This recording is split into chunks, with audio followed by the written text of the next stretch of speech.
붉은 촛농이 눈물처럼 흘러내려 울그릇 바닥에 굳어가는 소리마저 들릴 듯한 정막 속에서 사내는 천천히 이불 자락을 집어들었다. 첫날 밤의 열기가 채가시기도 전인 신방의 공기는 무겁게 가라앉아 있었고 원앙금침 화려한 자수가 무색하게도 선우의 손길은 지나치게 단호하고 냉정했다. 그는 널찍한 요의 한가운데를 가로지르며 두툼한 목화솜 이불을 길게 접어 벽을 쌓듯 놓았는데 그 모습이 마치 넘지 말아야 할 국경선을 긋는 장수와도 같아 연화는 숨조차 크게 쉴 수 없었다. 이쪽은 나의 자리이고 저쪽은 부인의 자리요. 선우의 입에서 흘러나온 말은 홀레복을 입은 신랑의 다정한 속삭임이라기보다는 죄인을 신문하는 관리의 판결문처럼 건조하고 딱딱하게 신방의 고요를 갈랐다. 연화는 자신의 귀를 의심하며 떨리는 눈동자로 난군을 올려다보았으나 선우의 시선은 연화의 흔들리는 눈망울을 비껴가 굳게 닫힌 문창살만을 향하고 있었다. 심장이 쿵 하고 내려앉는 충격에 연화는 무릎 위에 올린 두 주먹을 하얗게 질리도록 꽉 쥐었다. 족두리의 무게가 천근만근으로 느껴져 목을 가눌 수조차 없었지만 그보다 더 견디기 힘든 것은 눈앞에 놓인 저 하얀 이불 덩어리가 주는 거절의 의미였다. 평생을 기다려온 밤이었다. 12살 어린 나이에 쌀 두 가마니와 맞바꾸듯 이 집에 민며느리로 들어와 오직 오늘 밤만을 꿈꾸며 매서운 시집살이를 견뎌왔던 연화였다. 머리를 올리고 연지곤지를 찍으며 거울 속에 비친 자신의 모습이 혹여 낭군의 마음에 들지 않을까 노심초사했던 시간들이 주마등처럼 스쳐 지나갔다. 그런데 합한주 한 잔을 채 나누기도 전에 옷구름 한번 풀어보기도 전에 낭군은 자신과 그녀 사이에 건널 수 없는 강을 만들어버린 것이다. 연화의 입술이 파르르 떨렸지만 양반과 여인의 법도를 뼈에 새기며 자란 그녀는 감히 신랑의 처사에 토를 달지 못한 채 그저 고개만 떨구었다. 선우는 연화의 반응을 살피지도 않은 채 자신이 정한 구역 안으로 들어가 등을 돌리고 누워버렸다.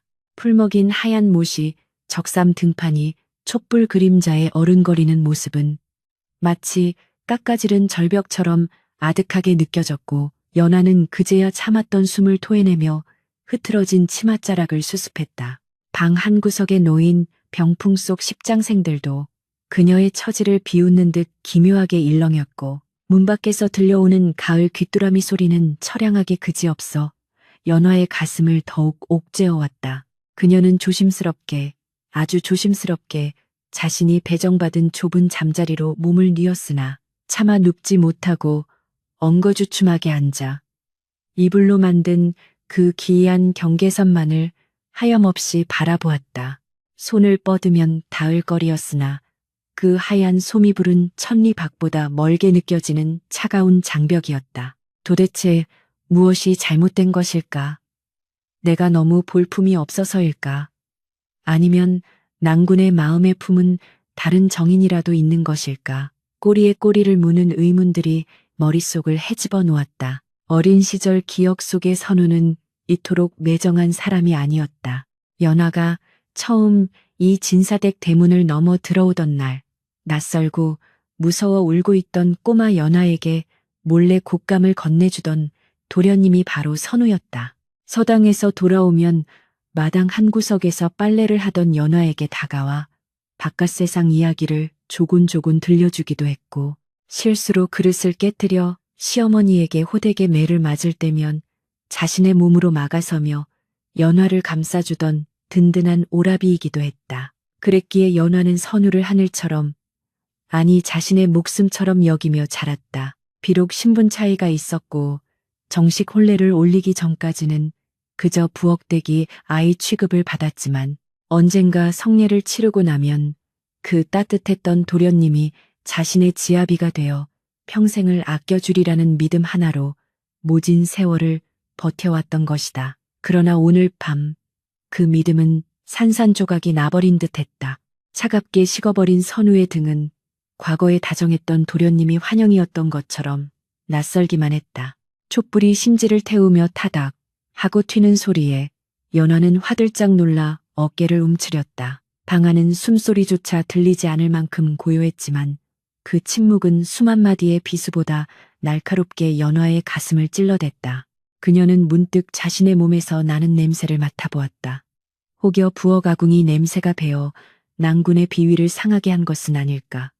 아니면 싸구려 분 냄새가 역했던 것일까?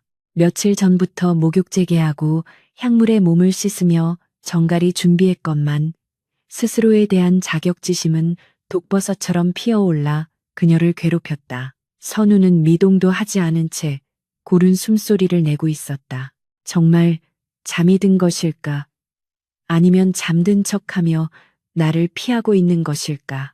연화는 떨리는 손을 들어 허공을 향해 뻗어보았다가 이내 이불 경계선 위에서 멈칫하며 힘없이 떨구었다. 감히 넘어서는 안 될 선, 그것은 단순히 이불이 아니라 10년 넘게 이 집안에서 살아오며 뼛속까지 스며든 주인과 더부살이의 격차를 확인시켜주는 낙인과도 같았다. 그때였다.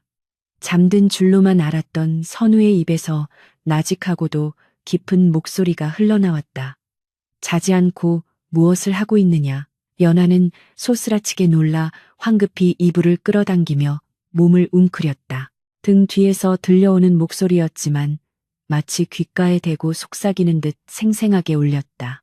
선우는 여전히 돌아눕지 않은 채 벽을 보고 누운 자세 그대로 말을 이었다. 불이 꺼지지 않아 눈이 부시구나. 어서 끄고 눕거라. 그의 목소리에는 분노도 짜증도 섞여 있지 않았지만 그렇다고 신부를 향한 애틋함이나 열정도 느껴지지 않았다. 그것은 그저 사물을 대하는 듯한 무미건조함, 혹은 감정을 억지로 억누른 자의 절제된 평온함에 가까웠다. 연하는 후들거리는 다리를 겨우 일으켜 촛대 앞으로 다가갔다. 심지를 자르는 가위질 한 번에 방 안은 칠흑 같은 어둠 속으로 잠겨들었고 오직 창호지 문틈으로 새어 들어오는 희미한 달빛만이 두 사람 사이를 가로막은 이불 능선을 창백하게 비출 뿐이었다. 어둠이 내리자 시각은 차단되었지만 청각과 후각은 더욱 예민하게 살아났다. 선우에게서 풍기는 은은한 묵향과 남자의 채취가 좁은 방 안을 가득 채우자 연하는 현기증이 일 것만 같았다. 눕기 위해 다시 자리로 돌아왔을 때 그녀의 옷자락이 스치는 소리가 천둥소리처럼 크게 들렸다. 조심스레 몸을 뉘었지만 바로 옆에 낭군이 누워있다는 사실에 온몸의 신경이 곤두서 잠은커녕 정신이 점점 더 맑아질 뿐이었다. 선우의 규칙적인 숨소리가 들려올 때마다 연화의 심장 박동도 덩달아 불규칙하게 요동쳤다. 왜일까? 도대체 왜 이러시는 걸까? 연화는 어둠 속에서 눈을 뜬 채 천장을 응시하며 생각에 잠겼다. 낭군이 고자라는 소문은 들어본 적이 없었다. 사지 멀쩡하고 학식 또한 뛰어난 그가 첫날 밤 신부에게 손끝 하나 대지 않는다는 것은 필시 신부에게 치명적인 결함이 있거나 낭군의 마음이 돌처럼 굳어있다는 뜻일 터였다. 연하의 눈가에 기어이 뜨거운 눈물이 고여 관자놀이를 타고 흘러내렸다. 베게릿을 적시는 축축한 느낌이 비참함을 더했다. 시간이 얼마나 흘렀을까. 야경꾼의 딱딱이 소리가 멀리서 들려오고 닭 울음소리가 희미하게 새벽을 알릴 무렵이었다. 뜬 눈으로 밤을 지새운 연화는 몸을 뒤척이다가 실수로 팔이 이불 경계선을 살짝 넘어가고 말았다. 화들짝 놀라 팔을 거두려는 순간 어둠 속에서 선우의 손이 불쑥 튀어나와 연화의 손목을 잡았다. 뜨겁고 단단한 손길이었다. 연화는 숨이 멎는 듯 했다. 드디어 낭군이 마음을 돌리신 것인가? 기대감과 두려움이 뒤섞인 찰나의 순간 선우는 연화의 손목을 끌어당기는 대신 부드럽지만 단호한 힘으로 그녀의 손을 다시 그녀의 영역 안으로 밀어넣었다. 그리고는 나직하게 그러나 뼈 있는 한마디를 던졌다. 아직은 때가 아니다. 그 한마디는 연화의 가슴에 쇠말뚝처럼 박혔다. 때가 아니라니. 혼례를 올리고 합한 줄을 나누었으면 부부가 된 것이거늘. 도대체 언제까지 기다려야 한단 말인가. 부인의 몸은 아직 여물지 않았고 마음 또한 온전히 자라지 않았소. 선우가 어둠 속에서 덧붙인 말은 연화를 더욱 혼란스럽게 만들었다. 나는 그대가 누군가의 며느리, 누군가의 아내로서가 아니라 오롯이 그대 자신으로 설 수 있을 때까지 기다릴 것이요. 이 선은 그대를 거부하는 것이 아니라 그대를 지키기 위한 나의 다짐이니 그리 알도록 하시오. 도무지 이해할 수 없는 말이었다. 지키기 위해 앉지 않는다니? 남녀의 정을 통하지 않고 어찌 부부라 할 수 있으며 대를 이을 자손을 보지 않고 어찌 며느리의 도리를 다했다 할 수 있겠는가. 선우의 말은 고상하고 기품 있어 보였으나 당장 시부모님의 손주 재촉을 받아내야 할 연화에게는 가혹한 형벌이나 다름없는 궤변처럼 들렸다. 하지만 그의 목소리에 담긴 묵직한 진심 혹은 알 수 없는 슬픔이 연화의 입을 막았다. 그녀는 잡혔던 손목에 남아있는 낭군의 온기를 느끼며 억울함인지 안도감인지 모를 복잡한 감정에 휩싸였다. 선우는 다시 돌아 누웠고 이내 깊은 숨소리가 들려왔다. 이번에는 정말로 잠이 든 것 같았다.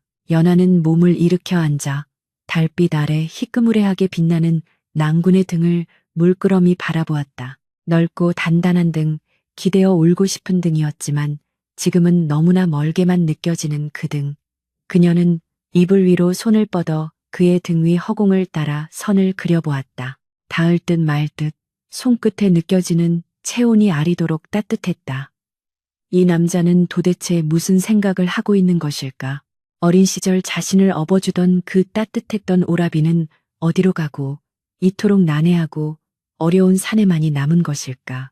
선우가 말한 때가 언제인지, 그리고 오롯이 나 자신으로 선다는 것이 무엇인지 글 한 줄 배우지 못한 까막눈 연화로서는 알 길이 없었다. 다만 한 가지 분명한 것은 오늘 밤 이 방 안에 그어진 이불선 하나가 앞으로 그녀의 삶을 송두리째 흔들어 놓을 거대한 파란의 시작이라는 예감뿐이었다. 날이 완전히 밝아오자 창호지 문이 푸르스름하게 변해갔다. 첫날 밤을 치른 신방 앞에는 벌써부터 하인들이 기침 소리를 내며 얼씬거리고 있을 것이고 잠시 후면 시어머니가 원삼을 걷어 올리며 들어와요. 내미불부터 확인할 터였다.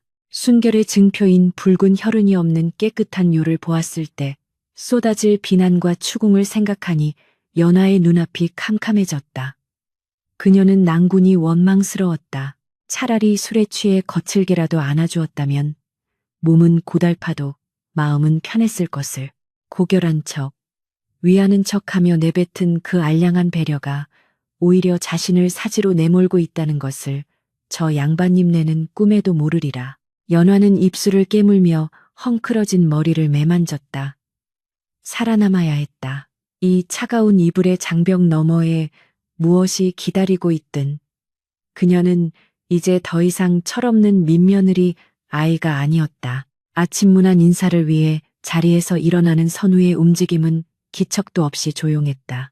그는 밤새 흐트러진 이불 경계선을 아무 일 없었다는 듯 걷어내어 개키기 시작했다. 마치 지난밤의 대화와 거절이 모두 꿈이었다는 듯 태연한 표정이었다.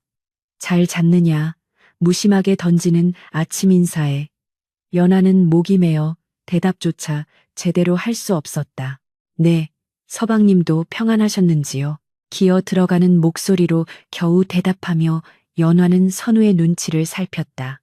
그의 눈빛은 여전히 읽을 수 없는 깊은 우물 같았다. 그는 자리끼로 놓아둔 식은 물 한 사발을 단숨에 들이켜더니 연하를 향해 다시금 알 수 없는 표정을 지어 보였다. 어머니께서 물으시거든. 내 몸이 고단하여 그냥 잤다고 하거라. 모든 허물은 내게 있으니 너는 입을 다물고 있는 것이 상책이다. 선우는 그 말을 남기고 갓을 고쳤으며 방문을 열고 나갔다. 들이닥치는 아침 찬바람에 연화의 몸이 부르르 떨렸다. 낭군의 뒷모습이 아침 햇살 속으로 사라지는 것을 보며 연화는 텅 빈 신방에 홀로 남겨졌다. 그것은 앞으로 그녀가 견뎌야 할 기나긴 고독과 투쟁의 서막이었다. 계절의 흐름은 무심하기도 하여 신방 문풍지를 사납게 흔들던 삭풍이 물러가고 처마 끝에 매달린 고드름이 눈물처럼 녹아내리는 봄이 찾아왔다. 마당 귀퉁이의 산수유나무에는 노란 꽃망울이 수줍게 터졌으나 연화의 속은 까맣게 타들어가 죄가 될 지경이었다. 혼례를 치른 지 어느덧 반년이 훌쩍 지났건만 그녀의 아랫배는 여전히 납작했고 달거리는 야속하리만치 정확하게 찾아왔다. 낮이면 따사로운 봄 햇살이 내리쬐었으나 밤이 되면 연화의 침소에는 다시금 시리도록 차가운 겨울이 찾아왔다. 선우는 변함이 없었다. 매일 밤 이불을 개켜 정확히 반으로 나누어 경계선을 긋는 그 행동에는 한치의 오차도 망설임도 없었다. 처음에는 당혹감과 서러움에 밤새 눈물로 베개를 적셨으나 이제는 그 눈물마저 말라 비틀어져 가슴 한구석에 묵직한 돌덩이 하나가 얹힌 듯 답답하기만 했다. 이쪽은 나의 자리, 저쪽은 부인의 자리. 그 말은 이제 밤마다 치르는 엄숙한 의식의 주문처럼 연화의 귓가에 맴돌았다. 집안의 공기는 날이 갈수록 무거워졌다. 안채 대청마루를 지날 때마다 하인들이 수군거리는 소리가 귓등을 때렸다. 새색시가 들어온 지 언젠데 아직도 태기가 없다는 게 말이 되나? 혹시 낭군님께 무슨 문제라도. 쉿, 낱말은 새가 듣고 반말은 쥐가 듣는다 했다. 그들의 입방아는 보이지 않는 화살이 되어 연화의 등 뒤에 꽂혔다. 그러나 그보다 더 견디기 힘든 것은 시어머니 조씨 부인의 서슬퍼런 눈초리였다. 아침 문안 인사를 올릴 때마다 조씨 부인의 시선은 연화의 얼굴이 아닌 평평한 배에 머물렀다. 그 눈빛에는 대를 잇지 못하는 며느리에 대한 질타와 멸시, 그리고 가문의 앞날에 대한 불안감이 뒤섞여 이글거리고 있었다. 조씨 부인은 매일 아침 탕약을 다려보냈다. 온 집안에 진동하는 씁쓸한 약 냄새는 연화에게 죄책감의 냄새와도 같았다. 마시거라. 남남쪽 귀한 약재를 써서 달인 삼신할미도 감동할 약이다. 조씨 부인이 탕약 그릇을 내밀 때면 연화는 숨도 쉬지 않고 그 시꺼먼 물을 들이켰다. 목구멍을 타고 넘어가는 뜨겁고 쓴 액체가 위장을 뒤집어 놓을 듯 역겨웠으나 그녀는 찡그린 표정 하나 짓지 않았다. 약이 써서가 아니라 이 약을 마셔봤자 아무 소용이 없다는 사실이 뼈저리게 아팠기 때문이다. 밤마다 지아비의 손길 한 번 닿지 않는 몸에 천하의 명약인들 무슨 소용이 있겠는가. 씨를 뿌리지 않은 밭에 거름만 쏟아붓는 꼴이니 연화는 차라리 이 사실을 시어머니께 고하고 싶었다. 어머님, 아드님께서는 제 옷고름조차 풀지 않으십니다. 목구멍까지 차오른 그 말을 삼키느라 연화는 탕약보다 더 쓴 침을 삼켜야 했다. 선우가 당부했던 침묵을 지키기 위해서였다. 모든 허물은 자신이 지겠다고 했던 낭군이었으나 정작 비난의 화살을 온몸으로 받아내고 있는 것은 연화 혼자였다. 그러던 어느 날 집안의 정막을 깨고 불청객이 찾아왔다. 선우의 육촌 형제이자 호시탐탐 가문의 재산과 권력을 넘보는 기철이었다. 뱀처럼 가늘게 찢어진 눈매와 웃을 때마다 드러나는 누러니가 인상적인 그는 겉으로는 친척의 안부를 묻는 척하며 속으로는 독을 품고 들어왔다. 사랑채에서 들려오는 기철의 목소리는 기름지고 느끼하여 담장을 넘어 안채까지 스며들었다. 아우님, 요즘 안색이 파리한 것이 영 기운이 없어 보이네 그려. 밤일이 너무 고된 것 아닌가? 기철의 짓궂은 농담에 하인들이 킥킥거리는 소리가 들려왔다. 연화는 바느질하던 손을 멈추고 입술을 깨물었다. 선우의 대답은 들리지 않았다. 그저 찻잔을 내려놓는 달그락 소리만이 고요하게 들려올 뿐이었다. 기철은 멈추지 않았다. 헌데 이상하지 않은가. 그토록 금슬이 좋다 소문이 자자한데 어찌 아직 아이 울음소리가 들리지 않는단 말인가. 혹시 아우님, 자네가 아니라 재수 씨에게 무슨 흠이라도 있는 게 아닌가? 그 순간 사랑채의 공기가 얼어붙는 듯했다. 연화는 숨을 죽이고 귀를 기울였다. 낭군이 자신을 변호해 주기를, 저 무례한 사촌형의 입을 다물게 해주기를 간절히 바랐다. 그러나 돌아온 것은 선우의 차분하고도 냉정한 목소리뿐이었다. 하늘이 점지해주는 일을 인간의 힘으로 어찌 재촉하겠습니까? 형님께서 괴념치 않으셔도 될 일입니다. 그것은 점잖은 거절이었으나 연화에게는 방관처럼 들렸다. 아내를 모욕하는 말에 화를 내지도 그렇다고 강하게 부정하지도 않는 선우의 태도는 연화의 가슴에 또 다른 생채기를 냈다. 기철은 선우의 반응이 재미없다는 듯 혀를 차며 말을 돌렸지만 그가 뿌리고 간 의심의 씨앗은 이미 집안 곳곳에 뿌리를 내리기 시작했다. 그날 저녁 밥상머리에서의 분위기는 여느 때보다 살벌했다. 기철이 다녀간 후 조씨 부인의 심기가 극도로 불편해진 탓이었다. 숟가락이 밥그릇에 부딪히는 소리조차 조심스러울 만큼 긴장감이 감돌았다. 조씨 부인은 국 한 숟가락을 뜯어 말고 탁 하고 수저를 내려놓았다.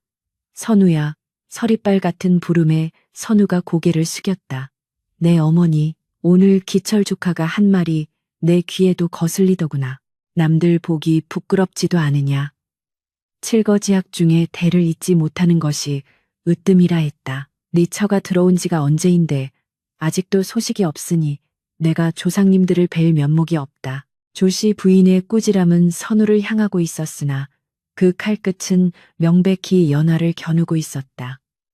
연화는 고개를 푹 숙인 채 밥그릇 속 하얀 쌀알만 세고 있었다. 죄인이 된 기분이었다. 선우는 묵묵부답이었다. 그저 송구합니다. 어머니라는 짧은 대답만 남기고 다시 수저를 들었다. 연화는 슬쩍 난군의 얼굴을 훔쳐보았다. 무표정한 얼굴, 흔들림 없는 눈빛, 그는 마치 이 집안 사람이 아닌 제3자처럼 평온해 보였다. 도대체 무슨 생각을 하고 있는 것일까? 아내가 이토록 공경에 처해 있는데 어찌 저리도 태어날 수 있단 말인가? 연화의 마음속에서 섭섭함을 넘어선 원망이 피어올랐다. 차라리 밤에라도 따뜻하게 안아주며 조금만 참으시오라고 위로라도 건넸다면, 혹은 내 탓이오라며 어머니 앞을 가로막아 주었다면 이토록 비참하지는 않았을 것이다. 그러나 선우는 낮에도 밤에도 철저하게 연화와 거리를 두었다. 그는 마치 높은 성벽 뒤에 숨어 홀로 고고하게 항문을 닦는 선비처럼 진흙탕 같은 현실 속에서 허우적거리는 연화를 외면하는 듯했다. 밤이 깊어 다시 둘만의 시간이 찾아왔다. 선우는 여느 때처럼 이불을 펴고 경계선을 만들려 했다. 그 순간 억눌러왔던 연화의 감정이 폭발했다. 그녀는 떨리는 손으로 선우의 옷자락을 붙잡았다. 서방님. 가늘게 떨리는 목소리에 선우의 손길이 멈칫했다. 그는 천천히 고개를 돌려 연화를 바라보았다.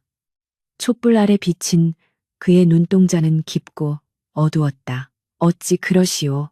건조한 물음에 연화는 눈물이 핑 도는 것을 느꼈다. 언제까지 이러실 작정이십니까? 집안 어른들의 눈총이 두렵지 않으십니까? 밖에서 도는 흉흉한 소문이 들리지 않으십니까? 연화는 울먹이며 토로했다. 제가 부족하여 난군의 마음에 들지 않는다면 차라리 내치십시오. 이토록 희망 고문을 하며 말라 죽게 하는 것은 부부의 도리가 아닙니다. 연화의 절규에 가까운 호소에도 선우의 표정은 변하지 않았다. 그는 잡힌 옷자락을 조용히 빼내며 나직하게 말했다. 부인, 내가 말하지 않았소. 기다리라고. 무엇을 기다리란 말입니까? 아이도 없이 늙어 죽을 때까지 기다려야 합니까? 기철 도련님께서 저를 칠거지약으로 내쫓아야 한다고 떠들고 다니는데도 서방님은 그저 기다리라고만 하십니까? 연화의 목소리가 높아지자 선우의 미간이 살짝 찌푸려졌다. 그는 한숨을 내쉬며 자리에 앉아 연화를 정면으로 응시했다. 기철 형님의 말에 휘둘리지 마시오. 그 사람의 말은 바람에 날리는 먼지와 같소. 서방님께는 먼지일지 몰라도 제게는 살을 베는 칼날입니다. 연화는 바닥을 치며 통곡했다. 억울했다. 너무나도 억울하고 서러웠다. 어린 시절부터 이 집 귀신이 되리라 다짐하며 살아왔는데 돌아오는 것은 차가운 냉대와 멸시뿐이라니. 선우는 우는 연화를 달래주지 않았다. 그저 묵묵히 그녀가 울음을 그칠 때까지 기다릴 뿐이었다. 한참 뒤 울음이 잦아들자 선우는 품에서 작은 꾸러미 하나를 꺼내 연화 앞에 놓았다. 이것이 무엇입니까? 연화가 퉁퉁 부은 눈으로 물었다. 엿이다. 뜬금없는 대답에 연화는 어안이 벙벙했다. 장터에 나갔다가 단 것이 보이기에 샀소. 울음을 그치고 드시오. 선우는 그 말을 끝으로 다시 등을 돌려 누웠다. 연화는 멍하니 꾸러미를 바라보았다. 거친 종이에 쌓인 호박엿 몇 가락. 그것은 어린 시절 선우가 몰래 건네주던 곶감을 떠올리게 했다.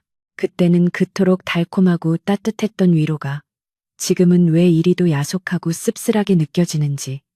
연화는 엿을 입에 넣는 대신 가슴에 품고 다시 숨죽여 울었다. 그는 여전히 알 수 없는 사람이었다. 차갑게 밀어내다가도 불쑥 엿을 건네는 이 사내를. 연화는 도무지 미워할 수도 온전히 사랑할 수도 없어 괴로웠다. 다음 날부터 연화에 대한 시련은 더욱 가혹해졌다. 기철이 다녀간 후로 조씨 부인은 연화에게 곶간 열쇠 관리조차 맡기지 않았다. 안주인의 권한을 박탈당한 셈이었다. 하인들조차 은근히 연화를 무시하기 시작했다. 마님께서 그러시는데 곧 첩을 드릴지도 모른다더라. 빨래터에서 들려오는 수근거림에 연화의 가슴이 철렁 내려앉았다. 첩이라니. 선우의 곁에 다른 여인이 선다는 상상만으로도 숨이 막혀왔다. 하지만 자신에게 아이가 없다는 명분이 있는 이상 첩을 들이는 것을 막을 명분이 없었다. 연화는 빨래 방망이질을 하며 솟구치는 울분을 토해냈다. 탕, 탕, 탕. 방망이 소리가 계곡물 소리에 묻혀 퍼져나갔다. 그러던 중 결정적인 사건이 터졌다. 선우가 서책을 구하러 며칠간 한양으로 출타한 사이였다. 조씨 부인이 아끼던 폐물이 감쪽같이 사라진 것이다. 옥으로 만든 놀이개였는데 조씨 부인이 시집올 때 친정에서 해온 귀한 물건이었다. 집안이 발칵 뒤집혔다. 하인들을 모아놓고 쥐잡듯이 닥달했지만 나오는 것은 없었다. 그때 기철이 보낸 여종 하나가 슬그머니 나서며 말했다.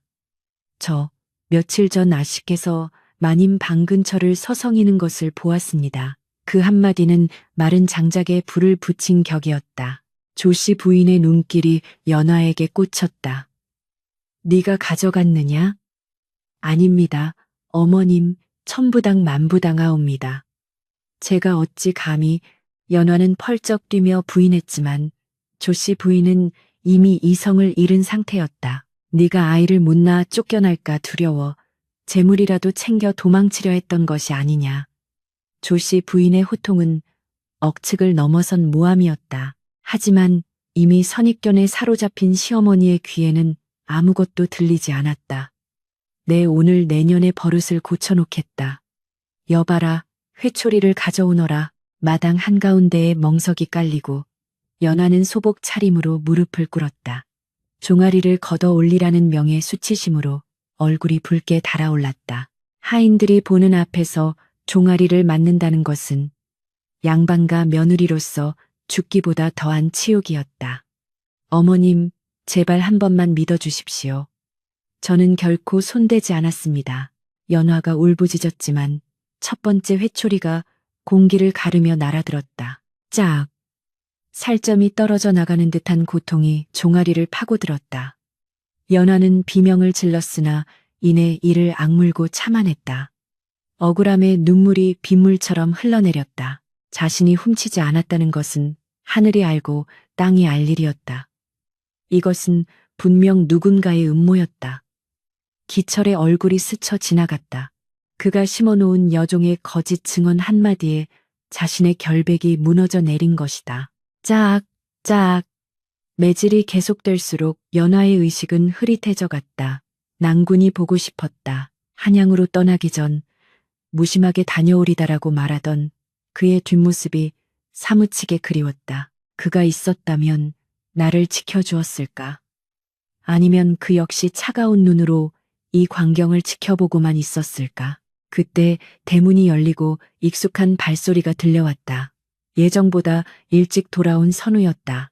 마당의 참혹한 광경을 본 선우의 발걸음이 우뚝 멈춰섰다. 연화는 흐릿한 눈으로 낭군을 올려다보았다. 도와주세요. 서방님, 마음속으로 외쳤다. 그러나 선우는 달려와 매를 막아서지 않았다. 그는 잠시 그 자리에 서서 피 맺힌 연하의 종아리와 분노한 어머니의 얼굴을 번갈아 바라보았다. 그의 표정은 여전히 읽을 수 없이 차분했고 심지어 싸늘하기까지 했다. 선우는 천천히 어머니 앞으로 다가가 고개를 숙였다. 다녀왔습니다, 어머니. 집안에 무슨 소란입니까? 그의 목소리에는 격정도 분노도 없었다. 마치 남의 집 불구경하듯 담담한 어조였다. 연하의 심장이 바닥으로 곤두박질 쳤다. 조씨 부인은 숨을 헐떡이며 말했다. 네 처가 폐물을 훔쳤다. 내 그 꼴을 두고 볼 수 없어 매를 들었다. 선우는 바닥에 쓰러진 연하에게 시선을 돌렸다. 눈물 범벅이 된 얼굴, 피 맺힌 종아리, 흐트러진 옷매무새. 연하는 수치심에 고개를 돌려버렸다. 낭군에게 이런 꼴을 보이느니 차라리 죽고 싶었다. 선우는 잠시 침묵하더니 입을 열었다. 어머니, 매질은 그만 거두시지요. 집안 꼴이 사납습니다. 그것이 전부였다. 연화의 결백을 주장하지도 그녀를 안아 일으키지도 않았다. 그저 집안 꼴을 걱정하는 양반님네의 체면치레뿐이었다. 선우는 하인들에게 눈짓하여 연화를 방으로 옮기게 했다. 연화는 하인들의 부축을 받으며 절룩거리는 다리로 끌려가듯 방으로 들어갔다. 방문이 닫히는 순간 틈새로 보인 선우는 어머니와 무언가 조용히 이야기를 나누고 있었다. 그의 표정은 여전히 평온해 보였다. 방 안에 홀로 남겨진 연화는 이불을 뒤집어 쓰고 오열했다. 몸의 고통보다 마음의 상처가 더 컸다. 세상 천지에 내 편은 하나도 없구나. 내가 믿었던 하늘은 무너졌구나.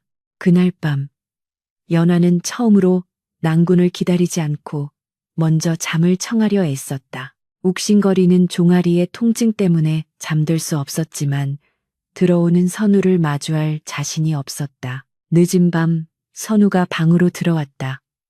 그는 연화가 덮고 있는 이불을 들추지 않았다. 대신 약병 하나를 머리맡에 조용히 놓아두었다. 달그락 그 작은 소리가 연화의 귀에는 작별 인사처럼 들렸다. 선우는 옷을 갈아입고 또다시 습관처럼 이불을 펴고 그 지긋지긋한 경계선을 만들었다. 그리고는 아무 말 없이 눕는다. 연화는 등 뒤에서 느껴지는 낭군의 기척에 이를 악물었다. 오늘 같은 날조차, 내가 억울하게 매를 맞고 쓰러진 날조차 그는 선을 긋는구나. 그의 침묵은 잔인했고 그의 배려는 위선 같았다. 연화는 어둠 속에서 결심했다. 더 이상 바보처럼 기다리지 않겠노라고. 낭군이 지키고자 하는 것이 고작 가문의 체면과 자신의 고고함이라면 나는 나 스스로를 지키겠노라고. 그녀의 눈빛이 어둠 속에서 서늘하게 빛났다. 그것은 순종적인 며느리의 눈빛이 아닌 벼랑 끝에 몰린 짐승의 도끼 어린 눈빛이었다. 밖에서는 다시 봄비가 추적추적 내리기 시작했다. 차가운 빗소리가 연화의 찢어진 가슴을 후벼 파는 밤이었다. 열병은 짐승처럼 연하의 몸을 집어삼켰다. 종아리의 살점이 찢겨나간 고통보다 더 뜨거운 것이 뼛속 깊은 곳에서부터 끌어올라 그녀의 정신을 몽롱하게 만들었다. 식은땀이 이마를 적시고 등줄기를 타고 흘러내려 요가 축축하게 젖어들었다. 혼미한 의식 속에서도 연화는 끊임없이 악몽에 시달렸다. 시어머니의 서슬퍼런 눈빛이 도깨비 불처럼 번득였고 기철의 비릿한 웃음소리가 귓가에 윙윙거렸다. 그리고 그 모든 아수라장 한가운데에 뒷짐을 진 채 싸늘하게 서 있는 선우의 뒷모습이 보였다. 아무리 불러도 뒤돌아보지 않는 그 무정한 등. 연화는 꿈속에서조차 소리 없는 비명을 지르며 허우적거렸다. 서방님, 왜 저를 버리십니까? 왜 저를 지켜주지 않으십니까? 목구멍이 타들어가고 갈증이 극에 달해 입술이 바짝 말라 비틀어졌다. 그때였다. 타는 듯한 입술에 서늘하고 물기 어린 것이 닿았다. 누군가 조심스럽게 흘려주는 물 한 모금이 마른 논바닥 같은 목구멍을 적시며 내려갔다. 연화는 가쁜 숨을 몰아쉬며 힘겹게 눈꺼풀을 들어 올렸다. 눈앞이 흐릿하여 처음에는 아무것도 보이지 않았으나 이내 희미한 촛불 아래 일렁이는 그림자가 눈에 들어왔다. 선우였다. 그는 잠옷 바람이 아닌 외출할 때 입는 두루마기 차림 그대로 연화의 머리맡에 앉아 있었다. 그의 손에는 젖은 수건이 들려 있었고 평소에 단정하던 모습과는 달리 머리카락이 헝클어지고 눈밑이 검게 내려앉아 몹시 초췌해 보였다. 연화는 이것이 꿈인지 생시인지 분간할 수 없어 멍하니 그를 바라보았다. 선우는 연화가 깨어난 것을 눈치채고는 황급히 수건을 대야에 내려놓으며 몸을 일으키려 했다. 마치 들켜서는 안 될 것을 들킨 사람처럼 당황한 기색이 역력했다. 깨어났느냐? 그의 목소리는 갈라져 있었다. 연화는 대답할 기운조차 없어 그저 눈만 깜빡였다. 선우는 다시 자리에 앉아 연화의 이마에 손을 짚었다. 그의 손은 얼음장처럼 차가웠으나 그 차가움이 오히려 연화의 열기를 식혀주는 듯하여 묘한 안도감을 주었다. 열이 조금 내렸구나. 다행이다. 정말 다행이다. 선우가 안도의 한숨을 내쉬며 중얼거렸다. 그 짧은 탄식 속에 담긴 깊은 물기. 그것은 연화가 지난 반년 동안 단 한 번도 들어보지 못한 낭군의 감정이었다. 연화는 흐릿한 시선을 내려 자신의 종아리 쪽을 바라보았다. 이불 밖으로 나온 다리에는 하얀 붕대가 꼼꼼하게 감겨 있었고 방 안 가득히 귀한 약초 냄새가 진동하고 있었다. 낮에 그토록 매정하게 외면하던 사람이 밤새 잠 한숨 자지 않고 병구안을 하고 있었던 것인가. 서방님. 연화가 쥐어짜듯 목소리를 내자 선우가 흠칫 놀라며 그녀를 바라보았다. 물을 더 마시겠느냐? 연화는 고개를 가로저었다. 목마름보다 더 간절한 의문이 그녀를 괴롭히고 있었다. 어찌 이러십니까? 낮에는 남보다 더 차갑게 구시더니 밤에는 어찌 이리. 원망 섞인 물음에 선우의 눈동자가 흔들렸다. 그는 잠시 입을 다물고 침묵하더니 결심한 듯 연화의 손을 조심스럽게 잡았다. 그리고는 나직하게 입을 열었다. 미안하다. 내 힘이 부족하여 너를 그토록 아프게 했다. 선우의 사과에 연화의 눈에서 참았던 눈물이 주르륵 흘러내렸다. 부인, 내 말을 잘 들으시오. 선우의 눈빛이 그 어느 때보다 진지하게 빛났다. 이 집안은 겉으로는 평온해 보이나 속은 썩은 고름으로 가득 차 있소. 기처 형님은 단순히 재물을 탐하는 자가 아니오. 그는 내 아버지, 즉 선대 가주 때부터 우리 집안의 약점을 쥐고 흔들며 안주인 자리를 자신의 사람으로 채우려 해왔소. 만약 내가 낮에 너를 감싸고 돌며 분노를 표출했다면 그는 그것을 빌미로 너를 더욱 집요하게 물고 늘어졌을 것이요. 내가 너를 아낀다는 약점이 드러나는 순간 그들은 너를 공격하여 나를 무너뜨리려 할 것이기 때문이요. 연화는 숨을 죽이고 선우의 말을 경청했다. 상상조차 하지 못한 이야기였다. 그들이 노리는 것은 내가 가주로서의 냉철함을 잃고 감정에 휘둘리는 것이요. 그래야 가문의 어른들을 선동하여 나를 끌어내릴 수 있으니까. 내가 너에게 무심한 척, 차가운 척 했던 것은 오직 그들의 눈을 속이기 위함이었소. 네가 미워서가 아니라 너를 내 약점이 아닌 아무것도 아닌 존재로 보이게 하여 그들의 표적에서 벗어나게 하려 했던 것이다. 선우의 목소리는 떨리고 있었다. 그동안 홀로 삼켜왔던 고독과 두려움이 고스란히 전해져 왔다. 하지만 내 어리석은 판단이 결국 너를 다치게 했구나. 지킨다고 한 것이 오히려 너를 사지로 내몰았으니 나는 지압이 될 자격이 없는 놈이다. 선우는 고개를 떨구고 자신의 무릎을 주먹으로 내리쳤다. 쿵, 쿵. 둔탁한 소리가 방 안의 정막을 깼다.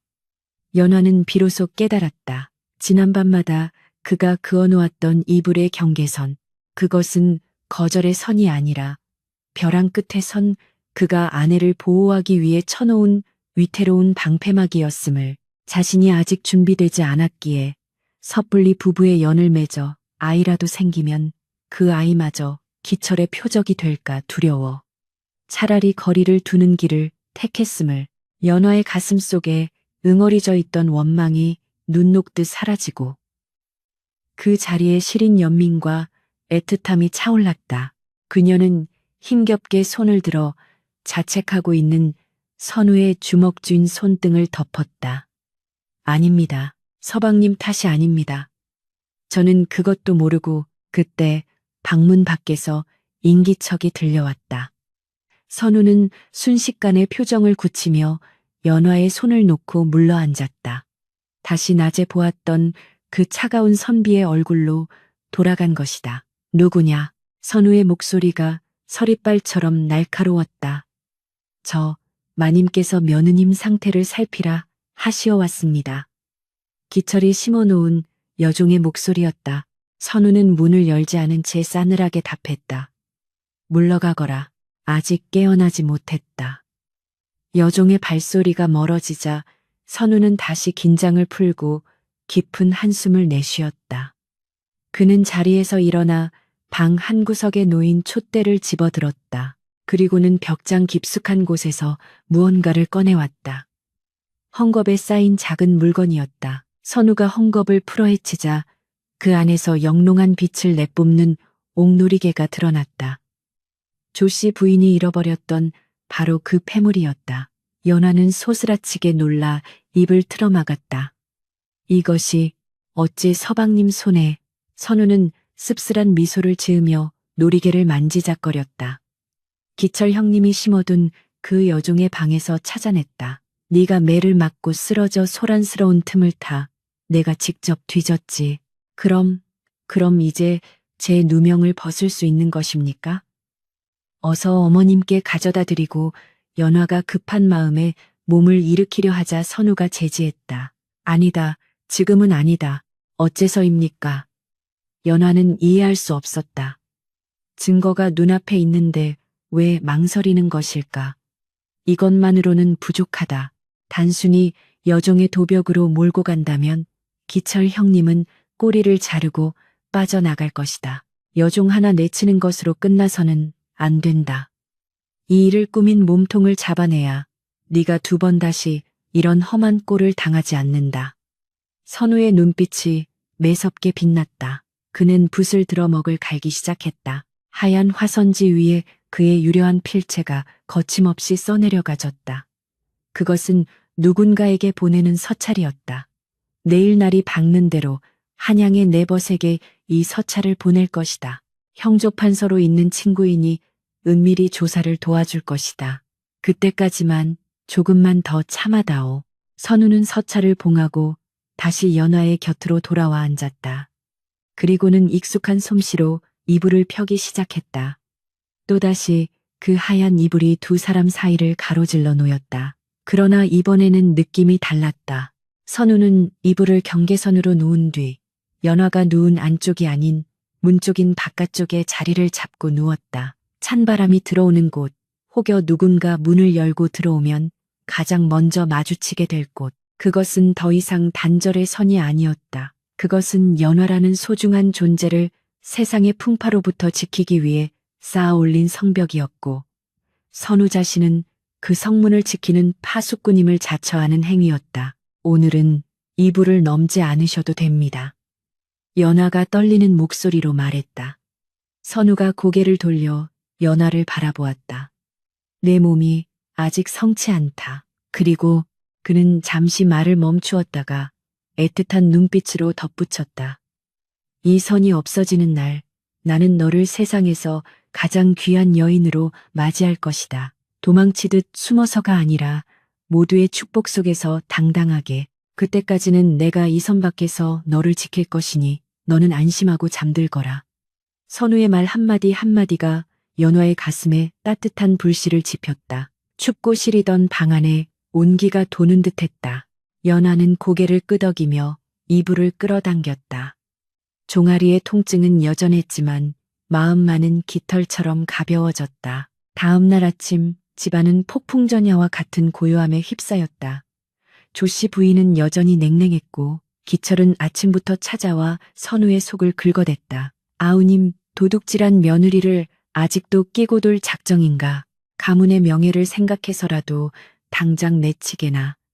내 이미 칠거지하게 능통한 중매쟁이를 불러놓았네. 기철의 뻔뻔한 요구에 선우는 찻잔을 들어 입술을 적실 뿐 즉답을 피했다.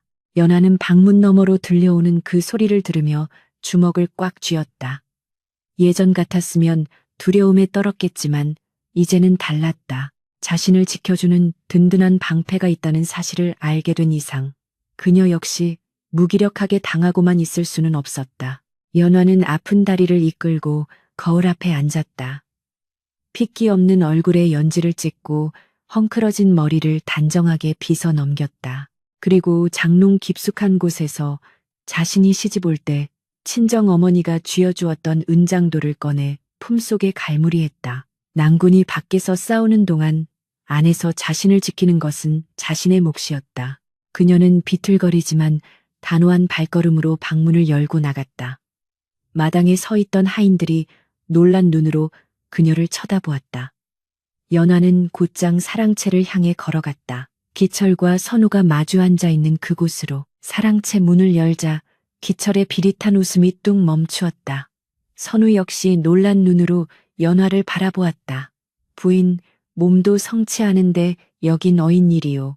선우가 걱정스런 목소리로 물었으나 연화는 그에게 눈짓으로 안심하라는 신호를 보낸 뒤 기철을 똑바로 응시했다. 아주버님, 제가 도둑질을 했다고 하셨습니까? 연화의 목소리는 낮았으나 힘이 있었다. 기철은 코웃음을 쳤다. 증인이 있는데 어디서 발뺌이냐? 그 증인이라는 아이를 다시 불러주십시오. 제 눈을 보고도 그리 말할 수 있는지 확인해 보아야겠습니다. 연화의 기세에 기철이 미간을 찌푸렸다. 평소에 주눅 들어있던 모습이 아니었기 때문이다. 그때 선우가 조용히 찻잔을 내려놓으며 거들었다. 형님, 부인의 말이 일리가 있습니다. 억울함을 호소하니 그 여종을 불러 삼자대면을 해보는 것도 나쁘지 않겠지요. 선우와 연화 두 사람의 시선이 허공에서 얽혔다. 말하지 않아도 통하는 믿음. 선우는 연화가 나서준 덕분에 시간을 벌 수 있었고 연화는 선우가 자신의 뒤를 받쳐주고 있음을 확신했다. 기철은 찜찜한 표정으로 하인을 시켜 여종을 불러오라 명했다. 잠시 후 불려온 여종은 연화의 서슬퍼런 눈빛과 선우의 차가운 침묵 앞에서 사시나무 떨듯 떨기 시작했다. 연화는 여종에게 다가갔다. 그리고 품에서 은장도를 꺼내 탁자 위에 쾅 하고 내려놓았다. 그 소리에 기철도 여종도 화들짝 놀랐다. 네가 정녕 내 방에서 폐물을 보았느냐? 거짓을 고하면 혀를 잘릴 각오가 되어 있느냐? 연화의 기백은 장수의 그것과 같았다. 여종은 얼굴이 하얗게 질려 기철의 눈치만 살폈다. 분위기가 묘하게 흘러가자 기철이 당황하며 소리쳤다. 이 무슨 행패냐? 감히 시아주버니 앞에서 칼을 꺼내? 그때 선우가 자리에서 일어나 기철 앞을 가로막았다. 그의 덩치가 기철을 압도했다. 제 안사람이 억울함에 목숨을 걸고 결백을 증명하려 하는 것입니다. 형님께서는 무엇이 두려워 호통을 치십니까? 선우의 말에 기철은 말문이 막혔다. 이불 속에 숨죽여 있던 부부가 밖으로 나와 서로의 등을 맞대고 칼을 겨누기 시작한 것이다. 아직 진실이 완전히 밝혀진 것은 아니었으나 공기의 흐름은 바뀌고 있었다.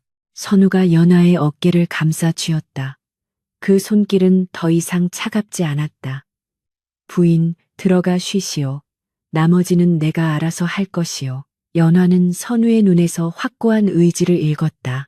그녀는 은장도를 거두고 고개를 숙여 예를 표한 뒤 당당하게 뒤돌아 나왔다. 방으로 돌아온 연화는 벽에 기대어 가쁜 숨을 몰아쉬었다. 다리가 후들거리고 심장이 터질 것 같았지만 입가에는 희미한 미소가 번졌다. 두려움은 사라졌다. 이제 그녀는 알았다. 밤마다 그어지는 그 이불의 선이 실은 두 사람을 갈라놓는 벽이 아니라 두 사람을 하나로 묶어주는 가장 단단한 끈이었음을, 그리고 언젠가 그 선이 걷히는 날 두 사람은 그 누구보다 강한 부부가 되어 있으리라는 것을. 연화는 창밖을 바라보았다. 잿빛 구름 사이로 한 줄기 햇살이 내리비치고 있었다. 길고 긴 겨울이 가고 진짜 봄이 오고 있었다. 이 사람을 족보에서 파하고 부정한 며느리는 당장 내치시오. 사랑채의 대들보가 울릴 만큼 거대한 고성이 터져 나왔다. 가문의 원로들과 문중 어른들이 빼곡히 들어찬 대청마루는 숨막히는 긴장감으로 팽팽했다. 상석에 앉은 최고령의 문중 어른, 백부의 미간이 깊게 패였고 그 아래 좌정에 있는 선우의 표정은 태산처럼 미동이 없었다. 기철은 핏대를 세우며 바닥에 놓인 두루마리를 손가락질했다. 그것은 가문의 재산 목록과 대를 잇지 못한 선우의 죄목을 낱낱이 열거한 상소문이나 다름없었다. 마당에 멍석을 깔고 죄인처럼 꿇어앉아 있는 연화의 등 뒤로 따가운 봄볕이 내리쬐었으나 그녀의 몸은 한겨울 얼음장 위에 있는 듯 덜덜 떨렸다. 며칠 전 맞은 종아리의 상처가 욱신거렸지만 지금 그녀를 더 고통스럽게 하는 것은 수십 개의 눈동자가 쏘아대고 있는 경멸의 시선들이었다. 어르신들, 보십시오. 이 여인은 들어온 지 반년이 넘도록 태기가 없을 뿐 아니라 시어머니의 폐물에 손을 댄 파렴치 아닙니다. 칠거지약 중 도벽과 무자함 두 가지나 범했으니 이는 쫓겨나 마땅합니다. 또한 이를 알고도 감싸고 도는 가주 선우 역시 그 자질이 의심스러운 바 마땅히 가주의 권한을 내려놓고 물러나야 할 것입니다. 기철의 목소리에는 승리감에 도취된 자의 오만함이 뚝뚝 묻어났다. 그는 이미 판을 다 짜놓았다고 확신했다. 매수된 하인들의 증언, 조씨 부인의 분노, 그리고 문중 어른들의 보수적인 성향까지 모든 것이 그의 편이었다. 조씨 부인은 차마 아들을 쳐다보지 못하고 고개를 돌린 채 부채질만 해대고 있었다. 그녀의 마음속에도 의심의 싹이 자라나 아들이 여색에 빠져 살이 분별을 못하는 것은 아닌가 하는 불안감이 자리 잡고 있었다. 백부장이 헛기침하며 입을 열었다. 선우야, 내 사촌형의 말이 과격하긴 하나 틀린 말은 아니다. 가문의 명예가 땅에 떨어졌다. 변명할 말이 있느냐? 모든 시선이 선우에게 쏠렸다. 선우는 천천히 고개를 들어 좌중을 둘러보았다. 그의 눈빛은 맑고 깊어 마치 흙탕물 속에 핀 연꽃처럼 고고했다. 그는 옷자락을 정리하며 정중하게 그러나 힘있는 목소리로 답했다. 백부님, 그리고 문중 어른 여러분. 죄가 있다면 벌을 받는 것이 마땅합니다. 허나 죄 없는 자에게 죄를 뒤집어 씌우고 참된 것을 거짓이라 매도한다면 그것이야말로 가문의 명예를 더럽히는 일이 아니겠습니까? 무엇이라 증거가 명백한데 감히 말대꾸를 하느냐? 기철이 버럭 소리를 질렀다. 선우는 기철을 싸늘하게 일별한 뒤 품 안에서 서찰 한 통을 꺼내 들었다. 형님께서는 증거를 좋아하시니 저 또한 증거를 보여드리리다. 선우가 손짓하자 대문 밖에서 건장한 포졸들이 누군가를 포박하여 끌고 들어왔다. 포승줄에 묶인 채 산발이 된 여인은 다름 아닌 기철이 매수했던 그 여종이었다. 기철의 얼굴이 순식간에 사색이 되었다. 여종은 마당에 들어서자마자 털썩 주저앉으며 와들와들 떨었다. 살려주십시오. 나리, 살려주십시오. 이 아이는 형조에 있는 제 벗이 보낸 포교들이 며칠간 잠복하여 잡은 것입니다. 훔친 폐물을 장무라비에게 넘기려던 현장을 덮쳤지요. 선우의 설명에 좌중이 술렁거렸다. 조씨 부인이 놀란 눈으로 여종을 바라보았다. 그게 참말이냐? 네가 훔쳤느냐? 여종은 울며 땅에 머리를 태웠다. 죽을 죄를 지었습니다. 마님, 기철 나리께서 시키셨습니다.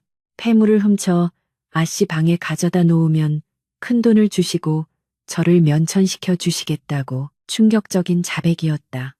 마당은 순식간에 아수라장이 되었다. 문중 어른들은 혀를 차며 기철을 노려보았고 조씨 부인은 비틀거리며 가슴을 부여잡았다. 기철은 당황하여 펄쩍 뛰었다. 이런 천한 것이 감히 누구를 모함하느냐. 네가 훔쳐놓고 죄를 덜어보려고 나를 끌어들이는 것이냐. 기철이 발길질을 하려 하자 선우가 자리에서 벌떡 일어나 그 앞을 막아섰다. 평소의 서생 같은 모습은 온데간데 없고 범접할 수 없는 위압감이 뿜어져 나왔다. 그만하시오. 이미 장무라비의 장부에서도 형님의 이름으로 된 어음이 발견되었소. 더 이상 추한 꼴을 보이지 마시오. 도둑질의 누명이 벗겨지는 순간이었다. 연화는 안도의 숨을 내쉬었으나 눈물은 나오지 않았다. 아직 끝나지 않았음을 알기 때문이었다. 기철은 이대로 물러설 위인이 아니었다. 궁지에 몰린 쥐가 고양이를 물듯 기철은 최후의 발악을 시작했다. 그는 도끼 어린 눈으로 선우와 연화를 번갈아 보며 비릿하게 웃었다. 좋다. 도둑질은 내가 모르는 일이라 치자. 허나 기철이 손가락을 뻗어 연화의 아랫배를 가리켰다. 저 계집이 들어온 지가 언제인데 아직도 아이가 없다는 것은 명백한 사실이 아니냐. 칠거지약 중 으뜸인 무자무스의 죄는 어찌 변명할 테냐. 내 놈이 사내구실을 못하는 것이냐 아니면 저 계집이 성녀인 것이냐. 어느 쪽이든 가문의 대가 끊길 판이니 가주 자격이 없는 것은 매한가지다. 가장 아픈 곳을 찔린 문중 어른들의 표정이 다시 어두워졌다. 조선 사회에서 대를 잇지 못한다는 것은 그 어떤 죄보다 무거운 것이었다. 조씨 부인조차 이 부분에서는 아들을 변호할 말이 없어 고개를 떨구었다. 선우가 입술을 때려던 찰나 마당에 꿇어앉아 있던 연화가 천천히 몸을 일으켰다. 그녀의 눈빛은 더 이상 겁에 질린 소녀의 것이 아니었다. 지난밤 선우가 건네준 믿음, 그 단단한 이불의 성벽 안에서 자라난 용기가 그녀를 지탱하고 있었다. 어르신들께 아뢰옵니다. 연화의 목소리는 작지만 맑고 또렷하게 대청마루에 울려 퍼졌다. 난생 처음으로 문중 회의에서 입을 연 며느리의 당돌함에 좌중이 조용해졌다. 제가 아이를 갖지 못한 것은 제 몸에 병이 있어서도 서방님께 흠이 있어서도 아닙니다. 연화는 숨을 깊게 들이마신 뒤 선우를 바라보았다. 그는 걱정스러운 눈빛으로 연화를 보고 있었지만 막지는 않았다. 연화는 그 눈빛에서 네가 하고 싶은 대로 하라는 무언의 응원을 읽었다. 서방님께서는 지난 반년 동안 단 한 번도 저를 안지 않으셨습니다. 파격적인 발언에 좌중이 경악했다. 조씨 부인은 망측해라 하며 입을 틀어막았고 기철은 그것 봐라. 내 말이 맞지 않느냐. 사내구실을 못하는 것이다. 라며 쾌재를 불렀다. 하지만 연화는 흔들리지 않고 말을 이었다. 서방님께서 저를 안지 않으신 것은 밤마다 이불을 접어 둘 사이에 넘을 수 없는 선을 그으셨기 때문입니다. 연화의 말에 사람들이 수군거리기 시작했다. 소박을 맞은 것인가? 첩을 들이려는 것인가? 온갖 추측이 난무하는 가운데 연화는 눈물 고인 눈으로 선우를 바라보며 절절하게 토로했다. 하지만 그 선은 저를 싫어하여 밀어내는 거절의 선이 아니었습니다. 그것은 어린 나이에 시집와 아무것도 모르는 저를 가문의 짐과 어른들의 핍박 속에서 지켜내기 위한 서방님의 뼈를 깎는 인내였고 고결한 배려였습니다. 연화는 조씨 부인을 향해 돌아섰다. 어머님, 서방님께서는 제가 누군가의 며느리, 아이 낳는 도구로 전락하기 전에 먼저 한 사람의 여인으로 당당한 안주인으로 서기를 기다려주신 것입니다. 혹여 아이를 덜컥 가져 이 집안의 권력 다툼에 휘말려 상처받을까. 제 몸과 마음이 온전히 단단해질 때까지 욕망을 누르고 밤마다 홀로 찬바람을 맞으며 저를 지켜주신 것입니다. 세상의 어느 사내가 갓 혼인한 아내를 옆에 두고도 그토록 지독하게 자신을 절제하며 아내를 아낄 수 있겠습니까? 연화의 목소리는 점차 물기를 머금고 떨려왔지만 그 울림은 더욱 커졌다. 기철 아주버님은 서방님을 고자라 조롱하고 저를 성녀라 비난하셨지만 저는 압니다. 제 남편은 그 누구보다 강인한 사내이며 그 누구보다 깊은 사랑을 가진 분이라는 것을요. 침묵으로 저를 감싸고 이불로 선을 그어 세상의 풍파를 막아준 그 마음을 모르고 저를 내치신다면 저는 기꺼이 나가겠습니다. 허나 부디 제 남편의 그 숭고한 뜻만은 훼손하지 말아 주십시오. 연화의 호소가 끝나자 장내는 찬물을 끼얹은 듯 고요해졌다. 단순한 부부의 침실 사정이 아니었다. 그것은 군자의 도리였고 지극한 사랑의 고백이었다. 쾌락을 쉰는 범인들은 감히 흉내조차 낼 수 없는 선우의 깊은 뜻에 문중 어른들은 숙연해졌다. 백부장은 눈을 지그시 감고 고개를 끄덕였다.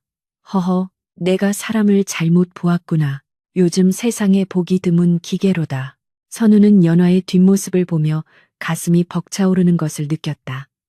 자신이 지켜주려 했던 어린 아내가 어느새 자신을 지켜주는 거목이 되어 서 있었다. 그는 자리에서 일어나 마당으로 내려가 연화의 곁에 섰다. 그리고 보란 듯이 그녀의 손을 꽉 잡았다. 부인의 말이 맞습니다. 저는 이 사람을 지키기 위해 기다렸습니다. 그리고 이제 그 기다림이 헛되지 않았음을 오늘 이 자리에서 확인했습니다. 이 사람이 바로 우리 가문의 안주인 자격이 충분하지 않습니까? 기철은 당황하여 뒷걸음질 쳤다. 분위기가 완전히 반전되었다. 이건 말도 안 돼. 다 궤변이다. 아이가 없다는 건 사실이잖아. 그가 마지막 발악을 했지만 이미 승패는 결정난 뒤였다. 그때 선우의 친구인 형조의 관리가 포졸들을 대동하고 대문에 들어섰다. 진사, 이선우 댁이 맞는가? 내 도적대와 결탁하여 양반가를 겁박하고 재물을 갈취하려 한 자가 있다 하여 잡아들이러 왔네. 관리는 정확히 기철을 지목했다. 기철은 털썩 주저앉으며 오줌을 지렸다. 그의 죄는 단순히 폐물절도가 아니었다. 선대부터 이어온 횡령과 협박, 그리고 이번 모략까지 모든 것이 드러난 것이다. 포졸들에게 질질 끌려가는 기철의 비명소리가 멀어질 때까지 아무도 그를 동정하지 않았다. 조씨 부인은 마당으로 내려와 연화의 손을 잡았다. 그녀의 손은 떨리고 있었다. 아가, 내 눈이 멀었었다. 내 진심도 모르고 내 아들의 깊은 뜻도 모르고 나를 용서해 다오. 시어머니의 눈에서 뜨거운 참회의 눈물이 떨어져 연화의 손등을 적셨다. 연화는 함께 울며 시어머니를 부둥켜 안았다. 아닙니다, 어머님. 이제라도 알아주셨으니 되었습니다. 문중회의는 선우의 완벽한 승리로 끝났다. 아니, 그것은 선우와 연화 두 사람의 승리였다. 어른들이 모두 돌아가고 해가 뉘엿뉘엿 질 무렵 집안에는 평온이 찾아왔다. 비온 뒤에 땅이 굳어진다는 말처럼 거센 폭풍이 지나간 자리는 더욱 단단하고 깨끗해져 있었다. 하인들은 다시 활기를 찾았고 곳간의 열쇠는 다시 연화의 손에 쥐어졌다. 하지만 그 무엇보다 큰 변화는 연화와 선우 사이에 있었다. 그날 밤 신방에는 다시 촛불이 밝혀졌다. 선우는 여느 때처럼 이불을 폈다. 연화는 침을 삼키며 그 모습을 지켜보았다. 선우는 유를 깔고 덮을 이불을 집어들었다. 그러나 이번에는 그 이불을 접어 가운데에 벽을 세우지 않았다. 그는 이불을 넓게 펼쳐요 전체를 덮었다. 하나예요, 하나의 이불. 더 이상 경계선은 존재하지 않았다. 선우가 연화를 돌아보며 부드럽게 미소 지었다. 그의 미소는 봄 햇살처럼 따뜻하고 가을 하늘처럼 맑았다. 부인, 이리 오시오. 그 부름에는 더 이상 망설임도 인내의 고통도 없었다. 오직 사랑과 확신만이 가득했다. 연화는 수줍게 그러나 한 걸음 한 걸음 확신에 찬 발걸음으로 그에게 다가갔다. 두 사람의 그림자가 벽 위에서 하나로 포개졌다. 찢겨 나갔던 자존심이 회복되고 오해와 불신으로 얼룩졌던 시간이 씻겨 내려가는 밤이었다. 선우는 연화의 뺨을 어루만지며 속삭였다. 고생 많았소. 그리고 고맙소. 나의 기다림을 이해해 주어서, 그리고 나를 믿고 일어서 주어서. 연화는 선우의 가슴에 얼굴을 묻으며 대답했다. 서방님이 계셨기에 가능했습니다. 저 선이 저를 살렸습니다. 선우는 연화를 깊이 끌어안았다. 그들의 포옹 사이로 밤바람이 스쳐 지나갔으나 더 이상 춥지 않았다. 두 사람의 체온이 서로를 녹이고 있었기 때문이다. 방 한 구석에 놓인 병풍 속 원앙 한 쌍이 촛불에 비쳐 춤을 추는 듯했다. 이불 속의 경계는 사라졌으나 두 사람의 마음 속에는 서로를 향한 존중과 신뢰라는 새로운 선이 그려지고 있었다. 그것은 구속하는 선이 아니라 서로를 영원히 지탱해줄 사랑의 지평선이었다. 밤은 깊어가고 달빛은 창호지에 은은하게 스며들어 두 사람의 첫 번째 진짜 합판을 축복해 주었다. 밖에서는 밤새 울던 소쩍새도 잠시 숨을 죽이고 이 아름다운 연인의 밤을 지켜보고 있었다. 모든 것이 제자리를 찾은 밤. 비로소 완전한 봄이 그들의 신방에 내려앉았다. 아침 햇살이 창호지 문살을 타고 넘어와 방 안 깊숙이 스며들었다. 지난밤 두 사람의 뜨거웠던 숨결이 서려 있던 신방의 공기는 이제 평온하고 나른한 온기로 가득 차 있었다. 연화는 부스스 눈을 떴다. 습관처럼 옆자리를 더듬어 보았으나 늘 손끝에 닿던 차가운 이불 뭉치는 없었다. 대신 단단하고 따뜻한 살결이 손바닥에 느껴졌다. 소스라치게 놀라 고개를 돌리니 선우가 팔을 괴고 옆으로 누워 자신을 빤히 바라보고 있었다. 그의 눈가에는 장난기 어린 그러면서도 깊은 애정이 담긴 미소가 걸려 있었다. 잘 잤느냐? 그 목소리가 어찌나 다정하고 감미로운지 연하는 자신이 아직 꿈을 꾸고 있는 것은 아닌가 하여 볼을 꼬집어 볼 뻔했다. 서방님, 언제 일어나셨습니까? 연하가 쑥스러움에 이불을 끌어당겨 얼굴을 반쯤 가리며 물었다. 선우는 손을 뻗어 연화의 흐트러진 머리카락을 귀 뒤로 넘겨주었다. 네가 잠든 모습이 하도 고와 해가 중천에 뜨는 줄도 모르고 보고 있었다. 그 말에 연화의 얼굴이 잘 익은 홍시처럼 붉게 달아올랐다. 지난밤 그토록 애타게 그리던 낭군과의 합일은 연화에게 새로운 세상을 열어주었다. 고통과 쾌락이 뒤섞인 그 순간보다 더 강렬했던 것은 선우가 귓가에 끊임없이 속삭여주던 사랑의 미러들이었다. 귀하다. 너는 귀한 사람이다. 그 말들은 연화의 뼛속 깊이 박혀있던 자격지심과 두려움을 말끔히 씻어내 주었다. 이제 그녀는 더 이상 웅크린 민며느리가 아니었다. 사랑받는 아내이자 이 집안의 당당한 안주인이었다. 방문을 열고 나서자 집안의 풍경 또한 확연히 달라져 있었다. 마당을 쓰는 하인들의 빗질 소리조차 경쾌하게 들렸고 연화를 마주치는 종들마다 허리를 굽혀 깊은 예를 표했다. 어제의 그 당당한 기계로 기철을 몰아내고 가문의 위기를 구해낸 작은 마님에 대한 존경심이 담겨 있었다. 무엇보다 가장 큰 변화는 안채에서 기다리고 있었다. 조씨 부인이었다. 평소라면 아침 문안을 받기도 전에 깐깐한 잔소리부터 늘어놓았을 시어머니였지만 오늘은 온화한 얼굴로 다과상을 차려놓고 며느리를 기다리고 있었다. 연화와 선우가 나란히 절을 올리자 조씨 부인은 며느리의 손을 잡아 끌어 자신의 옆에 앉혔다. 그리고는 품에서 묵직한 열쇠 꾸러미를 꺼내 연화의 손바닥 위에 올려놓았다. 짤랑 하고 부딪히는 쇠붙이 소리가 맑게 울렸다. 이것이 무엇입니까, 어머님? 연화가 놀란 눈으로 묻자 조씨 부인은 엷은 미소를 지었다. 곡간 열쇠와 안채의 모든 살림을 관장하는 열쇠들이다. 이제 네가 맡거라. 어머님, 저는 아직 부족하여 감당할 수가. 아니다. 너는 이미 그 자격을 증명했다. 지아비의 깊은 뜻을 헤아릴 줄 아는 지혜와 불의에 맞서 가문을 지키는 용기를 가진 네가 아니면 누가 이 집안의 안주인이 되겠느냐. 조씨 부인의 눈시울이 붉어졌다. 내 그동안 너를 너무 모질게 대했다. 아들을 빼앗긴 것 같아 질투도 났고 대가 끊길까봐 조바심도 냈다. 허나 네가 내 아들을 살리고 이 늙은이의 체면까지 세워주었으니 나는 이제 뒷방으로 물러나 손주나 기다리며 사는 것이 도리다. 시어머니의 진심 어린 사과와 인정에 연하는 목이 메었다. 그녀는 열쇠를 쥔 손에 힘을 주며 고개를 숙였다. 어머님, 부족하지만 성심을 다해 모시겠습니다.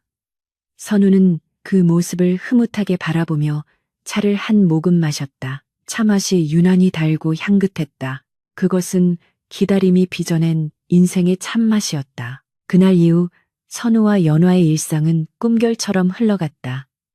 선우는 낮에는 글을 읽고 밤에는 연화에게 글을 가르쳤다. 글을 알아야 세상의 이치를 깨닫고 스스로를 더 단단히 지킬 수 있다. 선우는 연화의 손을 잡고 붓을 쥐어주며 한자 한자 정성껏 가르쳤다. 까막눈이었던 연화가 처음으로 자신의 이름을 화선지에 썼을 때 선우는 누구보다 기뻐하며 그녀를 껴안아 주었다. 연화는 틈날 때마다 책을 읽었고 가계부를 정리하며 집안 살림을 불려나갔다. 그녀의 야무진 손끝에서 진사되게 곡간은 날로 풍성해졌고 인심 또한 후해져 마을 사람들의 칭송이 자자했다. 선우가 바랐던 대로 연화는 단순히 아이 낳는 며느리가 아니라 지성과 덕을 겸비한 홀로 서도 흔들리지 않는 거목으로 성장해 가고 있었다. 계절이 2번 바뀌고 다시 첫눈이 내리던 날 기다리던 소식이 찾아왔다. 연화가 헛구역질을 하며 주저앉자 불려온 의원은 맥을 짚어보고는 빙그레 웃으며 축하드립니다. 귀한 태기가 있으십니다. 라고 알렸다. 집안은 축제 분위기가 되었다. 조씨 부인은 덩실덩실 춤을 추었고 하인들은 떡을 빚어 마을 사람들에게 돌렸다. 선우는 연화의 손을 잡고 한참을 말없이 앉아 있었다. 그의 손이 미세하게 떨리고 있었다. 고맙다. 정말 고맙다. 그 짧은 한마디에 담긴 무게를 연화는 알았다. 쫓기듯 의무감에 쫓겨 아이를 가진 것이 아니라 2사람의 사랑이 무르익고 연화의 몸과 마음이 가장 평온할 때 찾아온 아이였기에 그 기쁨은 배가 되었다. 10달 뒤 우렁찬 아이의 울음소리가 진사댁 담장을 넘었다. 아들이었다.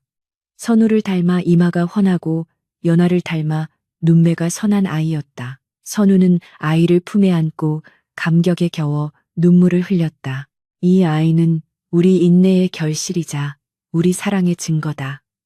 연화는 땀에 젖은 채 그 모습을 바라보며 행복한 미소를 지었다.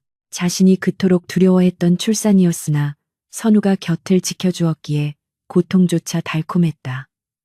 그 후로도 2사람은 딸 2과 아들 1를 더 얻었다. 아이들의 웃음소리가 끊이지 않는 집.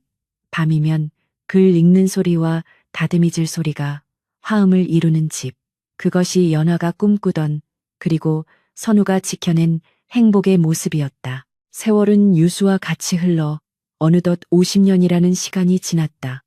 검은 머리 팥불이 되도록 살자던 홀레날의 언약처럼 2사람의 머리에는 하얀 서리가 내려앉았다. 늙은 선우와 연화는 툇마루에 나란히 앉아 붉게 물드는 저녁 노을을 바라보고 있었다. 마당에서는 손자, 손녀들이 강아지와 함께 뛰어놀고 있었고 그 너머 사랑채에서는 아들이 손님을 맞이하는 소리가 들려왔다. 모든 것이 평화롭고 충만했다. 연화는 주름진 손으로 찻잔을 만지작거리며 입을 열었다. 대감, 기억나십니까? 우리 첫날 밤 말입니다. 늙은 선우가 껄껄 웃으며 고개를 끄덕였다. 어찌 있겠소. 자네가 서러워 눈물 짓던 그 밤을. 그때는 대감이 어찌나 야속하고 밉던지 이불을 걷어차고 도망가고 싶은 마음이 굴뚝 같았습니다. 연화가 소녀처럼 웃으며 말했다. 선우는 따뜻한 눈길로 연화의 옆모습을 바라보았다. 세월의 흔적이 내려앉았으나 그의 눈에 비친 연화는 여전히 12살 꼬마이자 20살의 새색시였다. 그 이불. 선우가 나직하게 중얼거렸다. 그때 내가 그었던 그 선은 자네와 나를 가르는 벽이 아니었소. 그것은 아직 여린 꽃봉오리였던 자네가 거친 비바람에 꺾이지 않고 활짝 피어날 수 있도록 지켜주는 울타리였소. 내 욕심으로 자네를 취하기엔 자네는 너무나 귀하고 소중한 사람이었으니까. 연화는 선우의 손등 위에 자신의 손을 포개었다. 그 손은 이제 거칠고 투박해졌지만 그 온기만큼은 첫날 밤 자신의 손목을 잡아주던 그때보다 훨씬 더 따뜻했다. 알고 있습니다. 만약 그때 대감께서 욕심을 앞세워 저를 품으셨다면 저는 평생 아이 낳고 시집살이 하는 평범한 안악으로 살다 갔겠지요. 허나 대감께서 기다려주신 덕분에 저는 그를 깨우치고 가문을 지키는 법을 배우고 무엇보다 제 자신을 사랑하는 법을 배웠습니다. 그 선은 저를 살리는 생명줄이었습니다. 연화의 눈가에 맺힌 눈물이 노을빛을 받아 보석처럼 반짝였다. 선우는 연화의 어깨를 감싸 안으며 먼 산을 응시했다. 사랑은 소유가 아니라 지켜주는 것이라 배웠소. 때로는 멈춰서서 기다려주는 것이 다가가 안아주는 것보다 더 큰 사랑일 때가 있는 법이지. 우리는 그 어려운 것을 해내지 않았소? 예, 그렇습니다. 그리고 그 기다림 끝에 얻은 이 행복이 얼마나 달콤한지도 알았지요. 두 사람은 서로를 마주보며 미소 지었다. 말하지 않아도 통하는 마음. 반백년을 함께 해온 부부만이 가질 수 있는 깊은 유대감이 공기 중에 녹아들었다. 바람이 불어와 마당에 낙엽을 쓸고 지나갔다. 쌀쌀한 기운이 감돌자 선우가 무릎 덮개를 가져와 연화의 다리를 덮어주었다. 들어가십시다. 밤 공기가 찹니다. 예, 영감. 연화가 지팡이를 짚고 일어나자 선우가 자연스럽게 그녀를 부축했다. 두 노인은 서로에게 의지하여 방으로 들어갔다. 방 안에는 여전히 두 채의 이불이 깔려 있었다. 하지만 이제 그 이불들은 멀리 떨어져 있지 않았다. 두 사람의 베개는 나란히 붙어 있었고 덮는 이불은 하나로 이어져 있었다. 선우와 연하는 자리에 누워 서로의 손을 꼭 잡았다. 부인, 다음 생에도 나와 부부의 연을 맺어주겠소? 선우가 장난스럽게 물었다. 연화는 잠시 뜸을 들이다가 피식 웃으며 대답했다. 글쎄요, 그때도 첫날 밤에 이불로 선을 그으실 겁니까? 허, 이번에는 혼례를 치르자마자 이불부터 걷어차 버릴 것이요. 선우의 호탕한 웃음소리에 연화도 따라 웃었다. 그렇다면 생각해 보겠습니다. 촛불이 사그라들며 방 안이 어둑해졌다.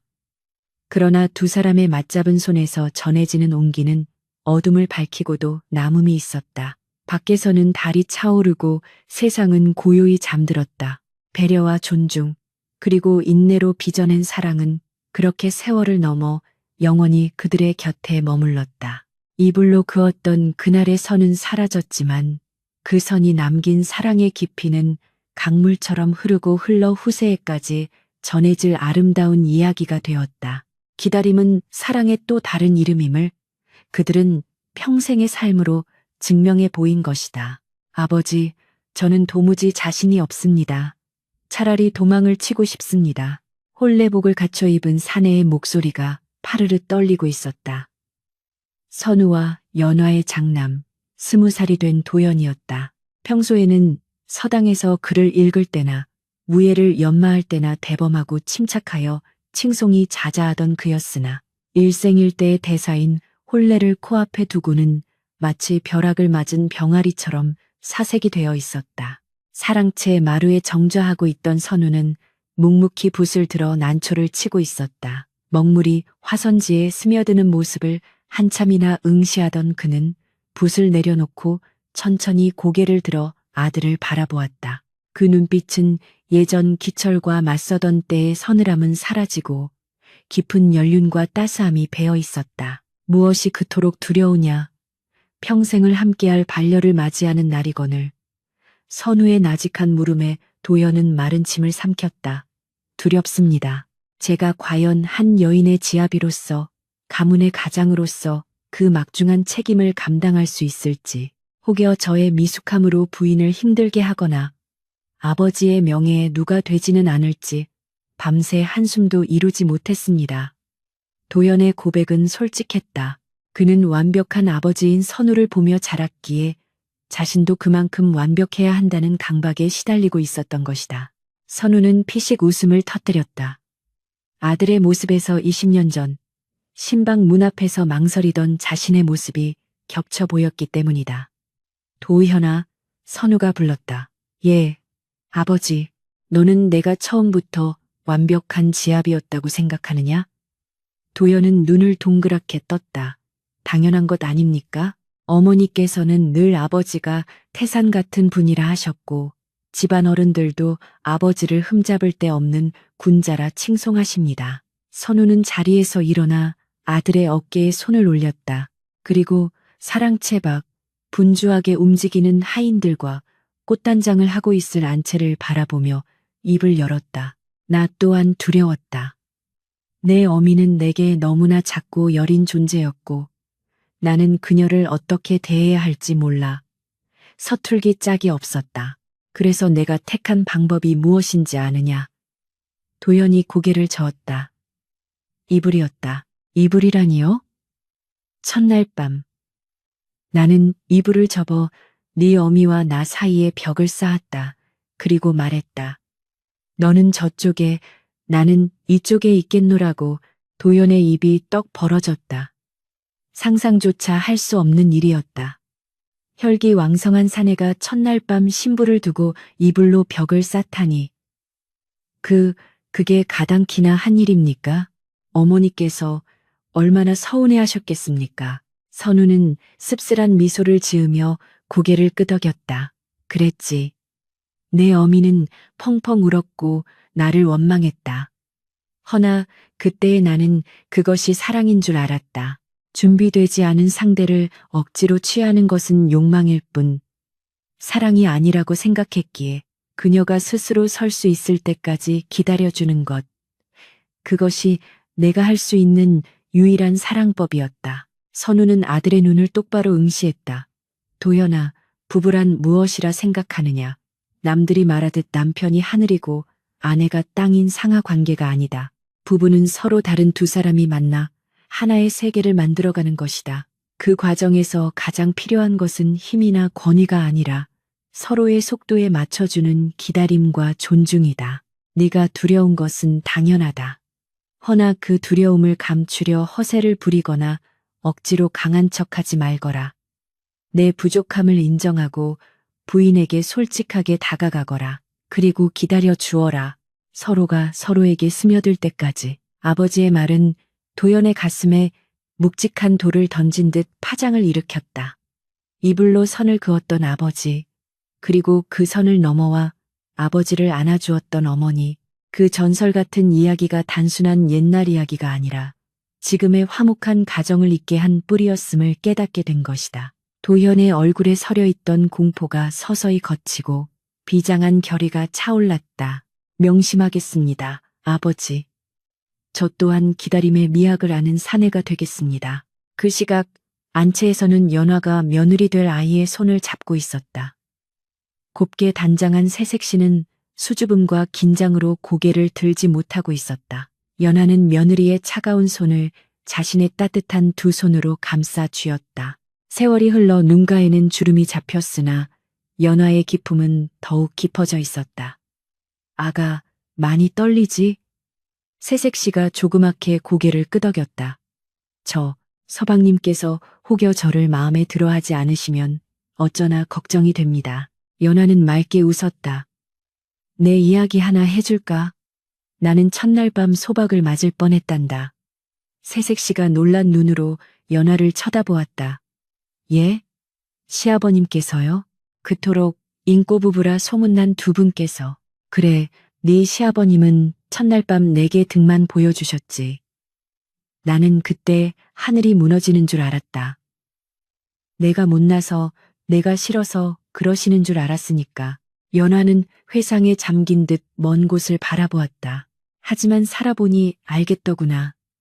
그것은 나를 밀어낸 것이 아니라 내가 다치지 않게 보호막을 쳐준 것이었어. 사내의 사랑에는 여러 가지 모양이 있단다. 불처럼 뜨거운 사랑도 있지만 네 시아버님처럼 물처럼 고요하고 깊은 사랑도 있지. 연화는 며느리의 옷고름을 매만져 주며 말했다. 도현이는 제 아비를 닮아 속이 깊고 신중한 아이다. 혹여 그 아이가 무뚝뚝하게 굴더라도 그것이 너를 싫어해서가 아님을 알아주렴. 그 아이의 침묵 속에 담긴 진심을 들여다보려 노력해 주렴. 내가 네 시아버님의 등을 보며 그 마음을 읽어내기까지 참으로 오랜 시간이 걸렸지만 너는 나보다 더 지혜로우니 금방 알게 될 게다. 새색시의 눈에 안도감이 번졌다. 예, 어머님, 명심하겠습니다. 드디어 혼례가 시작되었다. 청사초롱이 환하게 밝혀진 마당에는 온 마을 사람들이 모여들어 북적였다. 기러기 아범이 앞서고 사모관대를 쓴 도연이 씩씩하게 걸어 들어왔다. 그 뒤를 이어 연지곤지를 찍은 신부가 수줍게 입장했다. 대례상 앞 두 사람이 서로에게 절을 올리고 합한 줄을 나누는 모습은 한 폭의 그림처럼 아름다웠다. 선우와 연화는 상석에 앉아 그 모습을 지켜보았다. 연화가 슬쩍 눈물을 훔치자 선우가 식탁 아래로 손을 뻗어 연화의 손을 꽉 잡았다. 두 사람은 서로를 바라보며 말없이 미소 지었다. 수만 마디 말보다 더 깊은 대화가 오가는 순간이었다. 우리가 잘 키웠소. 당신 덕분입니다. 혼례가 끝나고 밤이 깊었다. 신방에는 촛불이 켜졌고 하객들은 하나둘 돌아갔다. 집안은 다시 고요를 되찾았으나 그 고요함은 쓸쓸함이 아니라 충만함이었다. 선우와 연화는 안채 갯마루에 나란히 앉아 술상을 앞에 두고 있었다. 달이 유난히 밝은 밤이었다. 부인, 한 잔 받으시오. 선우가 술병을 들어 연화의 잔을 채웠다. 연화는 두 손으로 공손히 잔을 받았다. 대감도 한 잔 받으십시오. 두 사람은 달빛을 안주 삼아 술잔을 기울였다. 술 기운이 오르자 연화의 볼이 발그레해졌다. 오늘 도연이 녀석 제법 이젓하더군요. 입장할 때 보니 대감의 젊은 시절과 판박이었습니다. 허허, 나보다는 훨씬 낫지 않소. 나는 그때 긴장해서 손에 땀이 흥건했는데 녀석은 눈빛이 살아있더군. 선우는 빈잔을 만지작거리며 말을 이었다. 아까 도연이에게 우리 이야기를 해주었소. 이불 이야기 말이오. 연화가 깜짝 놀라 쳐다보았다. 아니, 그 부끄러운 이야기를 뭐하러 해주셨습니까? 아이가 흉보겠습니다. 흉을 보면 어떠하오? 그것이 우리의 역사인 것을. 그리고 알아야 하오. 사랑이 무조건 다가가고 쟁취하는 것만이 아님을. 때로는 멈춰서서 상대를 위해 자리를 비워주는 여백이 진정한 사랑임을 말이오. 연화는 잠시 말을 잃고 선우를 바라보았다. 50이 넘은 나이에도 여전히 소년 같은 순수함을 간직한 낭군. 그의 흰 머리칼이 달빛의 은색으로 빛났다. 연화는 문득 그가 사무치게 고마웠다. 그 시절 그가 그어주었던 그 선이 없었더라면 지금의 자신은 없었을 것이기 때문이다. 억지로 어른이 되어야 했고 억지로 어미가 되어야 했을 자신의 운명을 그가 막아주었기에 온전히 피어날 수 있었다. 대감, 제가 예전에 말씀드렸던가요? 연화가 나직하게 물었다. 무엇을 말이오? 다음 생에도 대감과 부부의 연을 맺겠다고 했던 약속 말입니다. 선우가 껄껄 웃었다. 그때는 이불부터 걷어차겠다고 하지 않았소? 아닙니다. 마음이 바뀌었습니다. 연화는 장난스럽게 눈을 빛냈다. 다음 생에는 제가 먼저 이불을 반으로 접어 선을 긋겠습니다. 그건 또 무슨 신보요? 선우가 눈을 동그랗게 떴다. 대감께서 저를 기다려 주셨으니 다음 생에는 제가 대감을 기다려 드리려고요. 대감께서 천하를 호령하는 대장군이 되시든 글만 읽는 선비가 되시든 온전히 대감의 뜻을 펼치실 때까지 제가 그 선 밖에서 묵묵히 지켜드리겠습니다. 그러니 서두르지 마시고 마음껏 꿈을 펼치십시오. 선우는 멍하니 연화를 바라보다가 이내 파한대소했다. 그의 웃음소리가 밤하늘로 퍼져나갔다. 하하, 이거 내가 졌소. 부인의 그 넓은 마음을 어찌 내가 따라가겠소. 좋소. 다음 생에는 내가 부인의 이불선 밖에서 마음껏 뛰어놀다.